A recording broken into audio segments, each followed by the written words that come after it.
আপনি কি খেয়াল করেছেন, আমরা অনেকেই সারা জীবন অভিযোগ করেই কাটিয়ে দিই।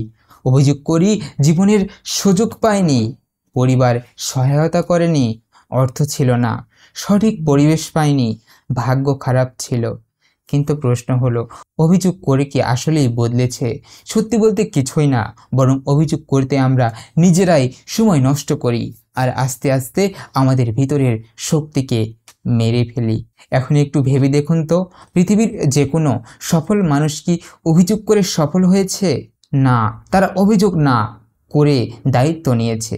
তারা বোঝে যে জীবন যাই হোক না কেন, আমার ফলাফলের জন্য আমি দায়ী। চারপাশের দোষ খোঁজার বদলে তারা নিজের হাতে নিয়ন্ত্রণ করেছে। আর এখানেই আমাদের পার্থক্য। অভিযোগ করা সহজ, কারণ এতে নিজের দায়ভার এড়িয়ে যাওয়া যায়।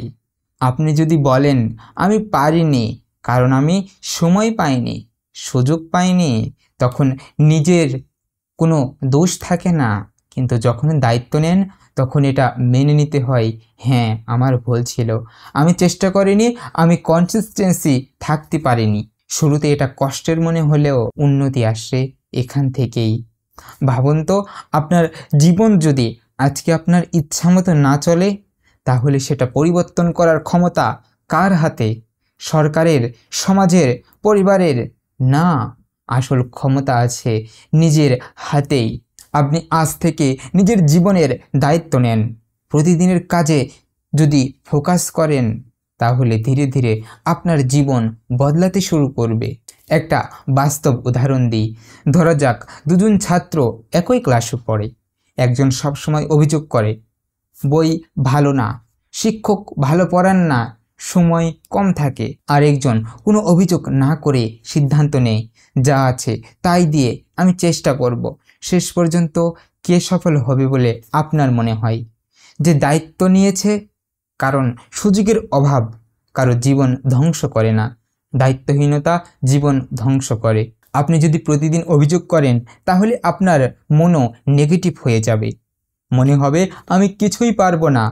কিন্তু যদি প্রতিদিন ছোট ছোট দায়িত্ব নেন, আজকে আমি অন্তত 1 ঘন্টা পড়াশোনা করব, আজকে আমি একটা স্কিল শিখব, আজকে আমি শরীরের যত্ন নিব, তাহলে দেখবেন আপনার মনোভাব বদলাচ্ছে, আত্মবিশ্বাসও বাড়ছে। অভিযোগ করে আপনি কখনোই এগোতে পারবেন না, কারণ এই অভিযোগের মানে হলো আপনি সময়কে নিয়ন্ত্রণ করছেন না, বরং সমস্যা আপনাকে নিয়ন্ত্রণ করছে। কিন্তু দায়িত্ব নেওয়ার মানে হলো আপনি সমস্যাকে স্বীকার করছেন আর সমাধানের পিছনে এগোচ্ছেন। মনে রাখবেন, জীবন সবসময় আমাদের ইচ্ছামতো হবে না। পথে বাধা আসবেই, ব্যর্থতা আসবেই, সমালোচনা আসবেই। কিন্তু সেই সময়ে আপনার 2টো পথ খোলা থাকবে। 1, অভিযোগ করবেন, 2, দায়িত্ব নেবেন। অভিযোগ করলে সময় নষ্ট হবে, আর দায়িত্ব নিলে আপনি এগিয়ে যাবেন। তাহলে এখন প্রশ্ন হলো, আপনি কোনটা বেছে নেবেন? আপনি কি সারা জীবন অন্যকে দোষ দিয়ে সময় নষ্ট করবেন, নাকি আজ থেকেই জীবনের দায়িত্ব নিয়ে পরিবর্তন শুরু করবেন?